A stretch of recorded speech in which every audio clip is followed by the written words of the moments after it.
What's going on, guys? This your boy John the Liquidator coming back with another video, and it looked like Stephanie White has weighed in on this Chloe Bibby situation. Guys, for this one here, we got to go all the way up to Indy. Let's get it. Let's go.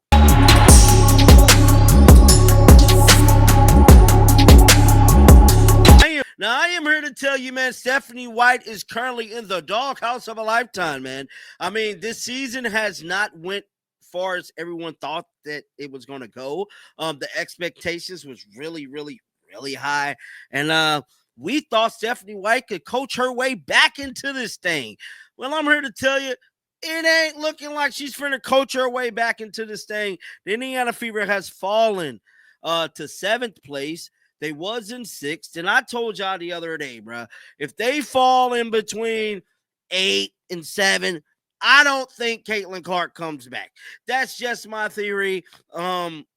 If they was to go up to maybe 5th or 4th, maybe she come back. But as of right now, the way this schedule looking, I don't think the Indiana Fever got enough to win 5 games to move up the ladder and secure their spot in the playoffs. It's just an unfortunate situation. And I'm sorry, the finger has to be pointed at Stephanie White because for the simple fact her lineup selection, her coaching ability has not been there. And what is really the topic of discussion no one's really talking about is I'm going to put together a collage video. You know, not this video, but I'm going to put it out before the week's out. That is looking over Stephanie White coaching career. I believe Stephanie White is one of those people that happen to come across situations that make her look good.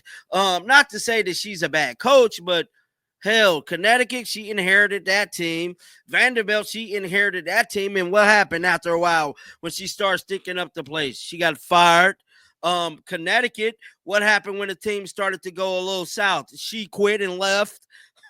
And I hate to say it, but after next season, do y'all think Stephanie White going to be the coach next year if they don't win a title? To me, Stephanie White came into this thing, it's title or a bust for her. And if she messes this up, bro, I don't think we see Stephanie White coaching again. I just got to be honest. That's just my personal opinion. Now, one big factor in this whole thing that has everybody really scratching their head is Chloe Bibby. That is because Chloe Bibby pretty much is being not played like that. I mean, Stephanie White has been him-hawing around with her when it comes to Chloe Bibby getting good minutes. She listened to everybody and started playing KK. But other than that, bro, it's just not looking good for Stephanie White. Now, like I stated, she did speak to the media yesterday, and that's what we're finna dive into right now. Let's take a listen to it, man, because it's looking real spooky for Stephanie. Let's listen. Yeah, I think we over dribbled at times. Our off ball movement wasn't there. We did a lot of standing. It's almost like we gave the ball to Kelsey and just tried to watch her work. And that's not when we're at our best. I mean, yes, certainly we want to have the ball in our hands, but we've got. Stephanie, you drew up the play at the end of the game to give it to Kelsey, and you're saying like you're failing to take responsibility for your actions as a coach, right? Just opening up. Got to continue to get movement with and without the basketball. It was getting stuck. I mean, we want to play 0.5 to 1 second basketball, and we weren't. And it's got to get moving. And you know, it hurts. I mean, think if we had 8 turnovers for 13 points in the second half as well. So we didn't take care of it. Kobe said every loss, of course, feels the same, but given the opportunity at home, these last 2 close games, schedule gets hard, tight standings race. How much more, if any, does these hurt, and how does that change the way you have to kind of address your team after losses like these? Yeah, it hurts. I mean, it does. She's right. Every loss hurts. You know, and we know that after, you know, our injuries, our margin for error is smaller. And I think it was something like a 22-7 run, the end of the second, beginning of the third quarter. And those are hard to recover from when anytime really, but when you're missing pieces. And, you know, we've got to make sure that you know, we're sharper at times. We don't have the margin to have lulls within quarters. You know, and then I believe they had something like 21 points from free throw line and turnovers of their 26 in the fourth. And, you know, we control that defending without fouling. You know, we control that taking care of the basketball, decision-making at times. And some of it's, you know, playing some people out of position, and some of it's just not being valuing the basketball in the way that we need to value it, being a little sloppy with it. Both Sophie and Odyssey were talking about giving themselves grace right now with everything going on. How tough is that balance between kind of giving the team grace right now with everything, but also the urgency of being in a playoff race? Yeah, I mean, it is, because, it takes a lot out of you when you lose players, especially the way that happened. It takes a lot out of you emotionally, mentally. But it's sports, and it's part of the business. It's part of what we do, and I think there's a little bit of adrenaline rush in that game one back, and then now you're figuring it out again, right? And figuring it out, from a connectedness standpoint, putting new pieces together. A couple of players playing outside of position, everybody feeling like they got to do a little bit more, which we do at times, but not outside of ourselves. And I think the great thing about our position is that we control our destiny.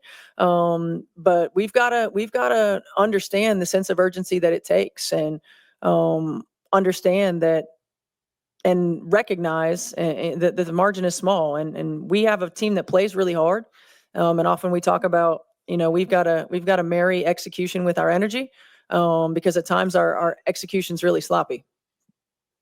With Chloe Bibby tonight, were there thoughts maybe plugging her in to try and spark the offense a little bit, or what was the decision behind not playing her tonight? Yeah, there were some thoughts. I think that it match up defensively, more than anything, with the way that we were going to try to play them, or in some of our switches and things like that. So that was mostly the reason. And then just with the rotation, was it just those eight or seven that you ran with? Was it just they were flowing well and you wanted to just leave that going, or what was the thought there? Yeah, I think some of it was defense. Being able to execute the type of defensive coverages that we wanted to have against this, the way that they play. Rebounding was some of that too, making sure that we had people that were in position when we were in some of our switches to rebound.